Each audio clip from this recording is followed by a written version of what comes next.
And so the more sugar you eat, you're more prone to yeast. Exactly. And you're feeding the yeast. And another thing, A sugar-transmitted disease. That's an STD. yeah, you should trademark that. Somebody's gonna put it on a t-shirt. Yeah, a sugar-transmitted disease. I might put it on a t-shirt. Take it, that's you. You had that, Doc. That's you. But no, also when you're thinking about gut health, don't just think about your diet and what you put in your body. You think about every system in your body. May that be your immune system, your brain, your muscles, and like you said, even as women, reproductive tract, because it's connected to everything. And guess what? It starts before you put something in your mouth. It starts when you're born. Ladies and gentlemen, we are back once again. It's an honor, privilege, and a pleasure to be in a safe space and a brave place to have discussions that are truly needed in our community. And this session is definitely something that I need. And we'll get an opportunity once again to meet with my personal doctor who is helping me get my life right. And I truly felt like I needed to share this with the rest of the community because it's a whole bunch of stuff that I didn't know that I learned that I now want to share with you, and hopefully we can create some dialogue and not just reveal together, but heal together. And it is my honor to be joined by a highly regarded physician, one who is the who's who of exceptional women in healthcare and is currently serving as the functional medicine director at the Amen Clinic East Coast Division. And like I said, my personal doctor, the one and only Dr. Eboni Cornish. Thank you. Thank you, Doc, Nick. what up? What's going on? So today we are here to talk about the gut, Yes, we are. which many people call the second brain, which sounds so bizarre to me, but they say if you got a healthy gut, you'll have a healthy mind. But there's so many things within the gut that actually can affect all the other parts of your body, which I'm learning, but not just your digestive system, but also your reproductive system, also your lymphatic system, also all the systems kind of start with what we put into our body and the function of it. That, you know, it seems very logical, but we don't think about it on a day-to-day basis. Like whatever we're putting into our body can slow up the function of every other system that we have going, especially in today's day and age where most of the stuff that we put into our body are poisonous and not healthy for us. So you've shared this with me over many private meetings about getting my gut together because the world may or may not know that I was diagnosed with an autoimmune condition called lupus, lupus nephritis to be specific. But then also, when meeting with Dr. Amen, who we both love dearly, I learned that there's a lot of toxicity going on in my brain that probably originated from my gut. So Dr. Amen originally introduced us, and he said, you're like the detective. You can identify what's going on. And we all start in the gut. So that's how we got together, and you have opened my eyes on so many things where I thought I knew so much about what to put into your body, but you broke it down in a way that I felt like I needed to share with my audience. So thank you for being with us here today. And thank you for changing your gut. I'm trying. I'm a little I'm bit. in a process. A little bit, but thank you for trying and making others aware. And, because this is important. Yeah, and it's hard, Doc. And I want, as your patient, I want to sit here. I'm on your couch. I really want to ask all the hard questions, and, go at me like you normally go at me when we're having our appointments. But it's like, I think what we got to start with initially, because you hear the word gut health, or you even hear that term leaky gut. What is gut health? Look, gut health is body health, right? Because it's one of you, right? And millions of bacteria in that gut of yours. Yeah. All right? Right. So it's kind of like connected to everything. Mm-hmm. I look at it, when I break it down, it's very simple. Mm-hmm. It's a war between the good bacteria and the bad bacteria. Because there is bacteria that helps our body. Yes. Right. And Yes. okay. And then the bad bacteria is make all the inflammation. That's Right. what causes all. So the way you look at it, bad bacteria sends bad signals to every organ in your body, whereas the good bacteria protects you and then decreases the inflammation. So when you're thinking about gut health, don't just think about your diet and what you put in your body.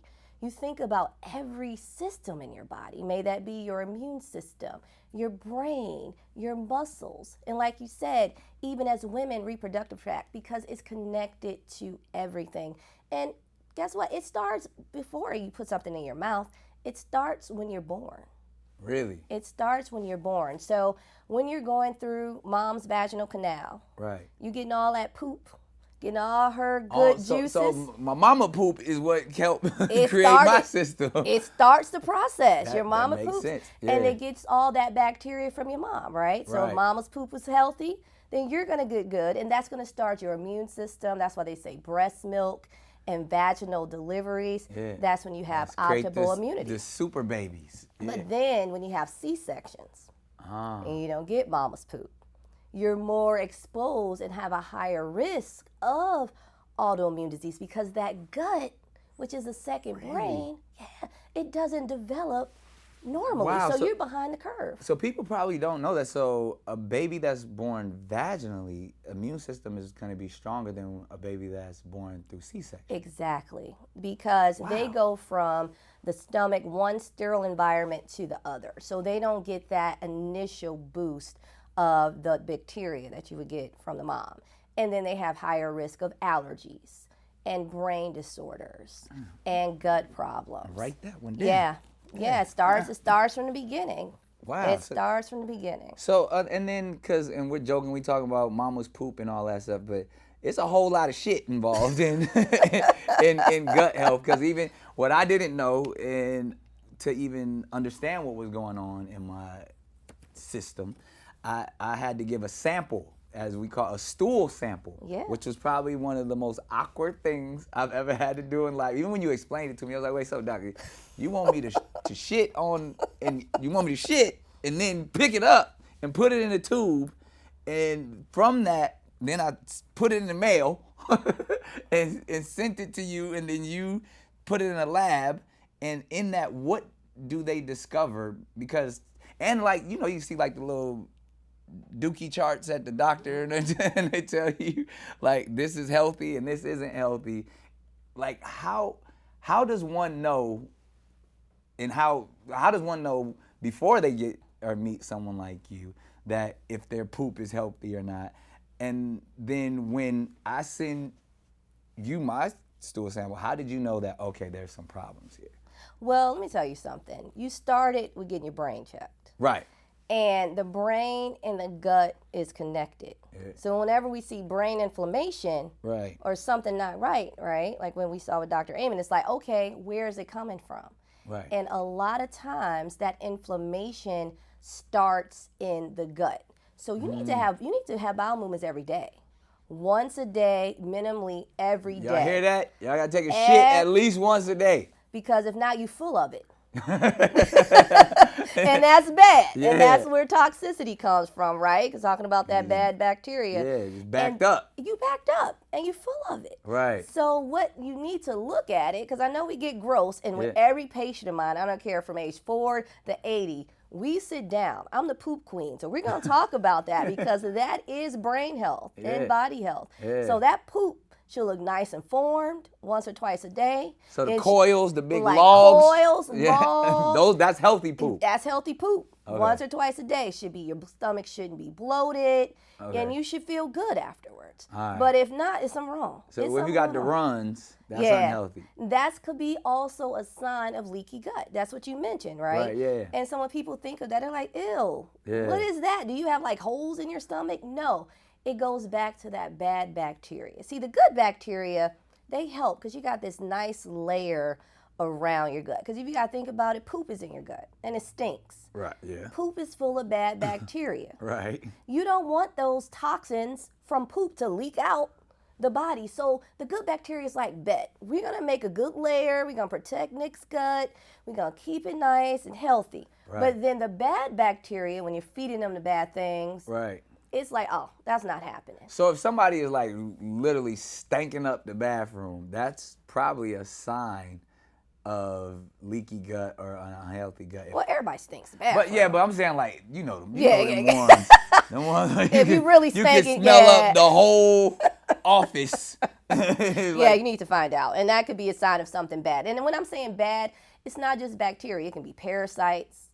It can be yeast. I've heard about that because a lot of people are doing these parasite cleanses, and this is all part of gut health. And they said like they kind of do this fast, they're drinking this stuff, and then all of a sudden worms come out their butt. Yeah. Like that's a real thing. We all have parasites. Listen. But like literally, like yes, you can see liver flukes. You like can see yes. a science fiction horror movie. It is, but it's real because you have a parasites, I have parasites. Everybody watching this has parasites in their body and bad bacteria. But the problem is when you get too much. If we eat food, the problem is not the parasites and the bacteria because sometimes they're good for us. They keep our immunity strong. Okay. It's when you get too much, just like too much of anything is a problem.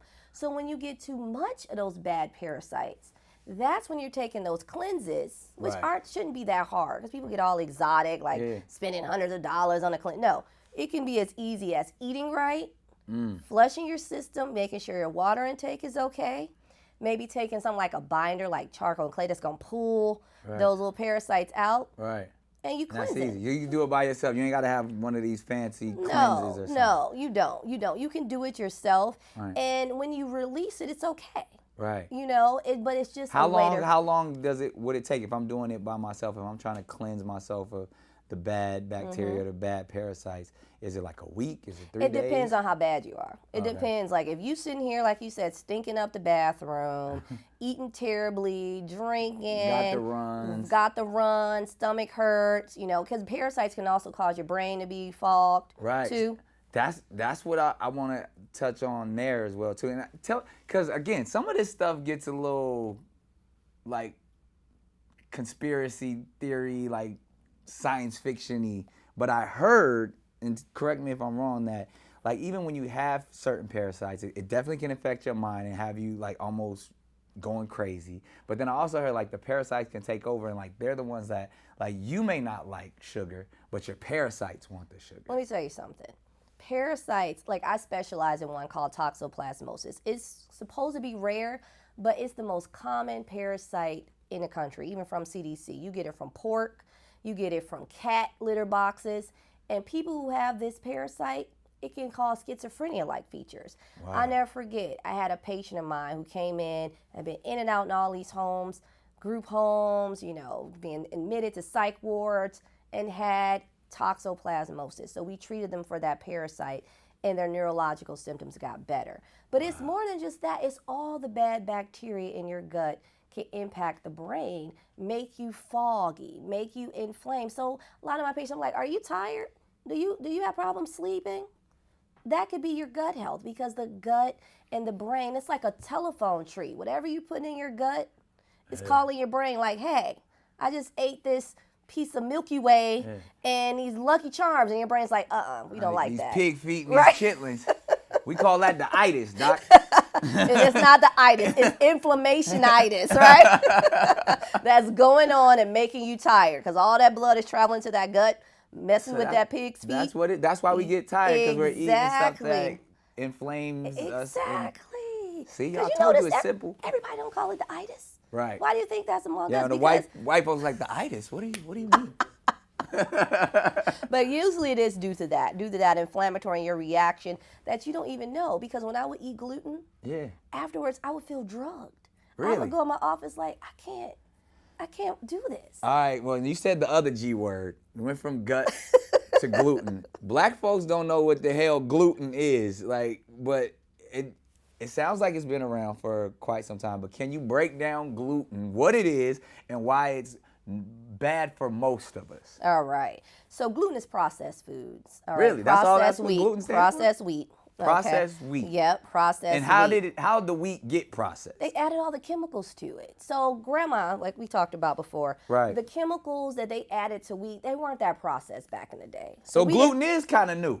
It's not necessarily new. It's more common. Right. We had gluten because grandma and them they was making their own bread. Right. They was making their own bread. They didn't know, but they were eating corn. They were eating, other things, potatoes, brown rice, things like that. They were doing that. And then the crops weren't as toxic as they are now. So gluten sensitivity, which is celiac, that's what we traditionally think of celiac disease. You have a gluten sensitivity or, you respond negatively to gluten. Right. But now we have so many people, especially since their gut is inflamed, that they're eating this processed wheat and they just can't tolerate it. And it's causing more problems throughout the body. So it's not that gluten is new, it's that it's more popular because our wheat and those crops are more toxic now than they were back in the beginning. Because it's processed. Because it's processed. Because they're trying to keep the shelf life longer. Yeah. And then we're ingesting all of this gluten. Exactly. And what is gluten? What is it doing when you say we're not processing it properly? Does it make us fat? Does it give us more inflammation? Like why is gluten so bad for the body? So that bad bacteria in your gut, it loves gluten. It feeds, it causes more inflammation throughout the body. So then you're wondering, why am I so bloated? Why am I so confused? Why do I have irritable bowel? Because of the fact that it causes high levels of inflammation due to the processed chemicals that are found in it. So what you telling me, Doc, was breaking my heart. So no more hamburgers, pancakes, waffles. Well, these are the things that I love. Like hot dogs, anything with a bun, I gotta let go. Peanut butter and jelly. All right, listen. You shouldn't be eating jelly anyway, unless it's sugar-free. You're telling on yourself. All right, you're not following the rules. I mean, peanut butter and you snitching on yourself. You done said everything. Actual grapes. You're snitching on yourself, but that's good. It's good to be honest with your doctor, everybody. Yes. But honestly, you can have gluten-free alternatives. You just got to read the labels, make sure it's not too much. It's hard to find that in the hood. Like yeah, it is. Get some, some lettuce, wrap it up. Don't eat the burger. So get rid of the bread. Try your best if you can't find it, because people think, that's what they'll tell me. It's so hard, I can't afford to do that. Yeah. You can afford other things. That's true. You can afford steamables. I can't afford to not eat. Right. You can afford steamable vegetables. Right. You can afford looking in your neighborhood and seeing if there's one of those discount markets that have gluten-free. Let's talk about if we're going to go there, we got to talk about the systemic issues, though, because when you look in our communities, we are oversaturated with fast food restaurants. And it's so easy, especially now, you can just click something on your phone and they're going to show up to your doorstep with so much unhealthy processed stuff that our children and, specifically in our community, like I heard a bunch of doctors talking like, I would never let my children eat fast food. But it's like, and even some of the makers and owners of these fast food establishments won't even eat from these spots. So, but our community, one, because it's easy access, it's so accessible, but then it's also really what we believe, what we can afford, because it's right there in front of us. So we want to run to the local burger spot or the taco stop, or even when we go to the grocery store, we getting the cheapest cereals and the cheapest breads because that's what we've always known and felt like was right there for us. And that's true, but because I'm from Detroit, right? And when I went home, you go in certain neighborhoods, you're like, oh, there's Whole Foods and Mom's and organic, and then you look at the prices. And then you go in our neighborhoods and it's like, you got to think about what you can do. Right. I talk about priorities because every fast food restaurant, guess what? They have a healthy option. And that healthy option is probably just as much as the bad option. Because, these restaurants are expensive. Right. So you can get a healthy option versus getting a big burger. Right. You can try a salad. You can get a grilled something if you got to compromise. But at the same time, every grocery store has 99-cent vegetables. Every single one of them. Yeah. All right. It's just we get so caught up in it that the kids by that time are like, I don't want that. Right. But every community, every country, even those that have not near the resources that we have in our country, they make it work, and they make it work for cheap. And it sounds easier said than done, but you got to want to do it. Right. There are neighborhoods where there's not a grocery store in sight, but there's 9, 10 fast food restaurants. You go there, you look for the alternative. There are always alternatives. Even most of them, you can get fruit versus fries, you know, for the kids. And we love fries. So fries is gluten too? Fries is gluten. That's not wheat. I know, but it's gluten. It's processed. I'm sorry. Oh, man. Wait, so what if I get an actual potato and I cut up the potato and make the fries out of it? That's better. You be okay. Yeah. That's less gluten. That's less gluten. You'll be okay. But you were about to say sweet potatoes. Sweet potatoes are okay. Yeah, really? Sweet potatoes are okay. You know, yams, sweet potatoes, making those. Black folks even love sweet yams. potato fries are better. You Really? know, yeah, trying to make those alternatives. Okay. And just kind of concentrating on the veggies and whatever kind of meat you can get on sale. Trying to focus the dinners on that. Yeah. Maybe doing the kind of fruit alternatives, because fruit's expensive. Very. It's expensive. Yeah. But frozen fruit is better than nothing. Okay. And you can we can't do frozen fruit though. You can. Okay. You can. You want to do as much as that and get in like the beans, things that have protein in it. Look, let me tell you something. When I was in school, I was broke too. Right. And I would always look at the store brand versus the labeled more expensive brand.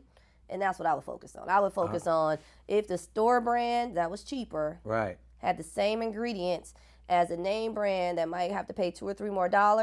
You're going to go with the store brand. You're going to go with the store brand. And it seems like the store brand is the same connected thing. closer too, because it's what the store created, so it's not it hasn't traveled as long, so it's probably a little more fresher. Now, what about meat? Now, meat in the gut. How does meat get along in the gut? Because I heard obviously we hear, you know, the members of the vegan community and the plant-based community talk about how meat is bad for the gut. Is that true? I mean, it depends on what meat, okay? Because for years I was vegetarian. Now I do certain seafood because it gives you more omegas. Right. Some people do more carnivore diets. You know, they just strictly go for the meats and the veggies. And I can't say that I've seen, you know, less healthy carnivore keto people who eat meat versus those who don't. I think it's about balance, because too much of anything can be bad. Right. Now, I would be careful, you know, with the fried stuff, right? Like the bacon, you're like, oh, this is so good, or the fried chicken, you know, trying to bake whatever it is you are having. But there is something that's interesting. There's a red meat allergy that's very, very common in some communities, especially with Lyme disease. They eat beef. They break out in hives. They get real sick. So you could have allergies to meat, to red meat specifically. And you just got to be careful with the sources too, because just like we were talking about with the gluten and how everything is processed, same thing is holding true with the meats. Wow. That everything is being processed, animals, crops, because they're eating the gluten. They're eating the processed crops too. So I just say find a balance. So they're even feeding the animals processed grain, and that's how the gluten is getting into our meat. Yep, and they're feeding the animals antibiotics. So the antibiotics are getting into their meat. So that's why they say antibiotic-free is a way to go when you're trying to buy certain meats, because it's getting poisoned. Right, and they're saying like all of the stuff that they're pumping into the animals to make them bigger, then we eat it, and that actually makes us bigger. It makes our children go through puberty faster and all that. I had this patient, they brought me, they were like, look, this is what I'm eating. That chicken leg looked like my leg. I was like, this is not normal. Have you seen a chicken this big? This is turkey. I mean, it's so much stuff they're adding just for the longer shelf life and making larger portions that you really just got to be careful. I prefer just a healthy diet, you know, one that's rich with whole foods. That's what you need to talk about. Eat whole to live. Foods. Yes. Exactly. That's a great book. So whole foods is what you need to do, and colorful foods. So tell me about the colorful foods. Yes. So that's something, the fancy word is phytonutrients. So when you have a plate in front of you, you need to be looking for foods that are red, you know, like strawberries, because it's good for your brain. It's good for inflammation. Berries are really good at calming you down. They give your blood a good boost. Really? Yeah, you need to have phytonutrients. You need to always have something green. Green Green make you poop. And it also cleans out your liver. It cleans that liver out. It helps you detox. So things like spinach and kale and broccoli, you need, and especially with kids, they need greens. And why do we need our liver cleaned out? Because that's how all the toxic waste builds up. So with my triplets, they're vegetarian. We give them high proteins, you know, from different protein sources. But every morning, they drink a green smoothie, and they're at 7. and I put a little bit of spinach. Well, my husband does. A little bit of spinach, Right. some banana, some frozen fruit, Yeah. and some kale. They've been doing that since they were 1. Really? Sometimes I might add some gut support if they needed like a probiotic, something good for your belly. Right. But that's what they do. And you can even do that cheaply with some frozen. Right. It's better than Just nothing. a nice little breakfast smoothie. A nice little breakfast smoothie. And so you believe that they always say a hearty breakfast starts your day.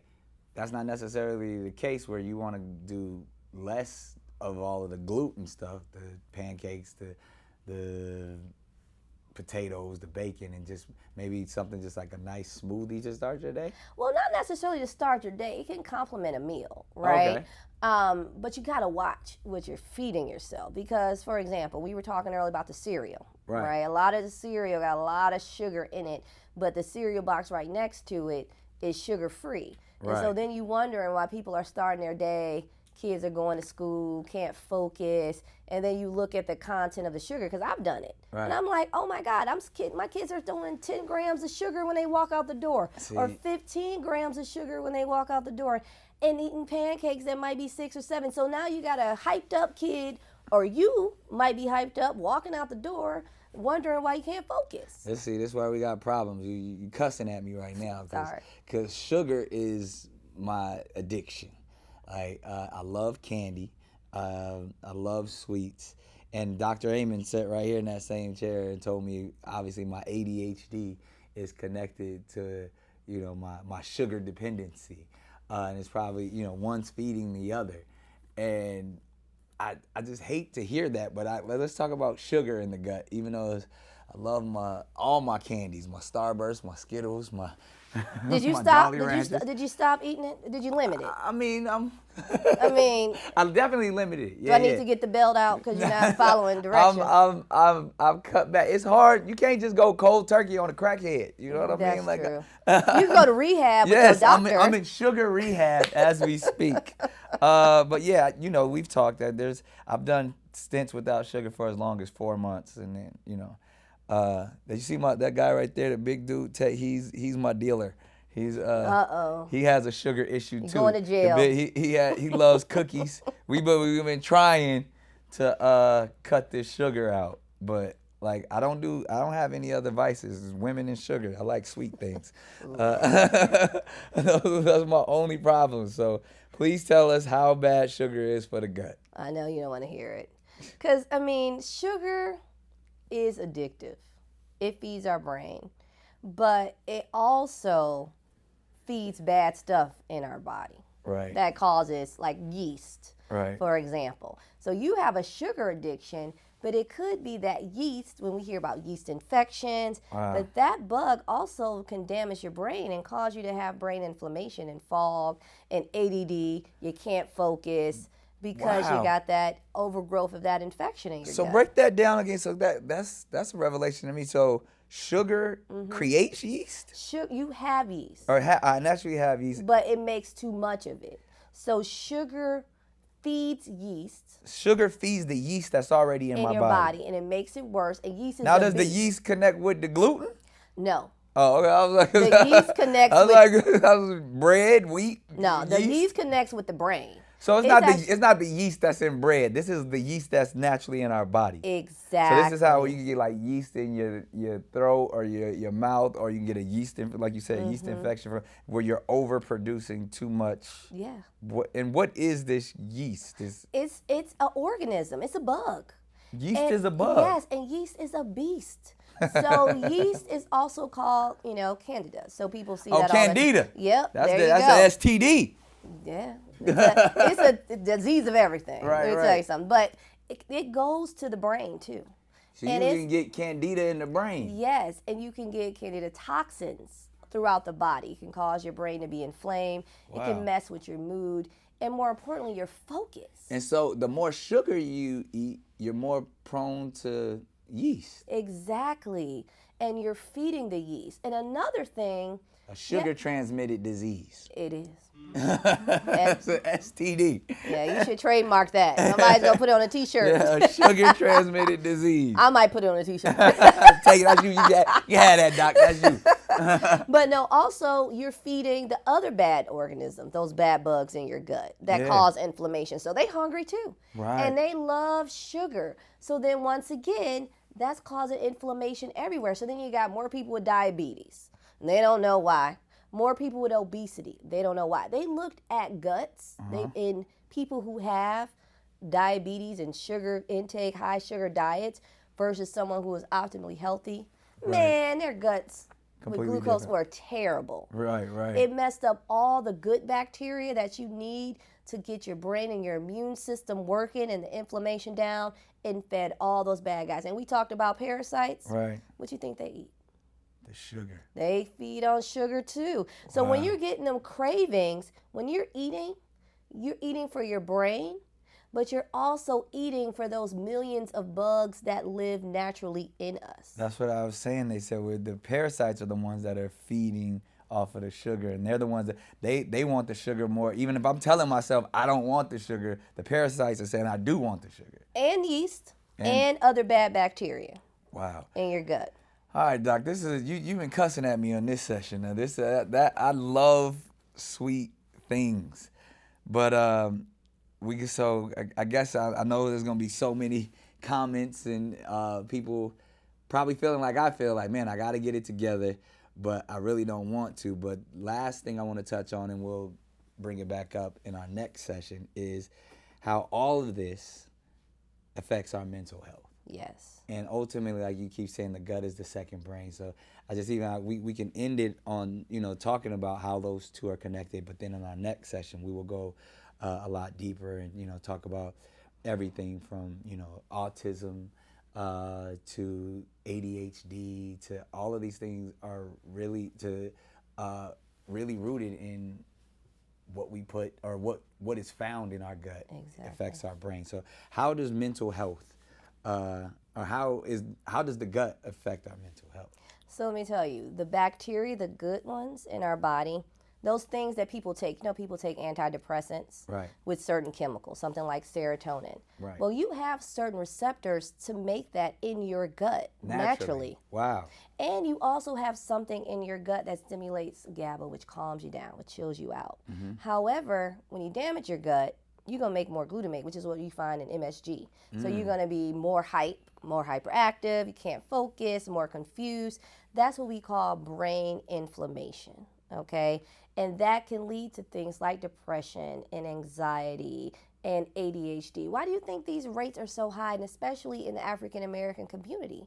Right. It's the way we're treating our bodies and especially what we're giving and feeding our guts. Right. And that's what we do when I work with the Amen Clinic. We look at brain scans.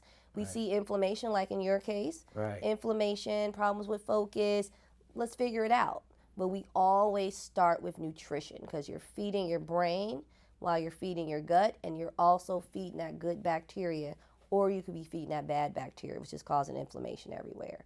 So it's one vicious cycle. One vicious cycle that we are going to end, and that's why we have the honor and privilege to be sitting with Dr. Eboni Cornish. This has been an amazing first session. I learned a lot. I'm sure everybody else has. But we got another session coming, so like, subscribe, continue doing what you do. This has been Counsel Culture. Thanks, Doc. Thank you.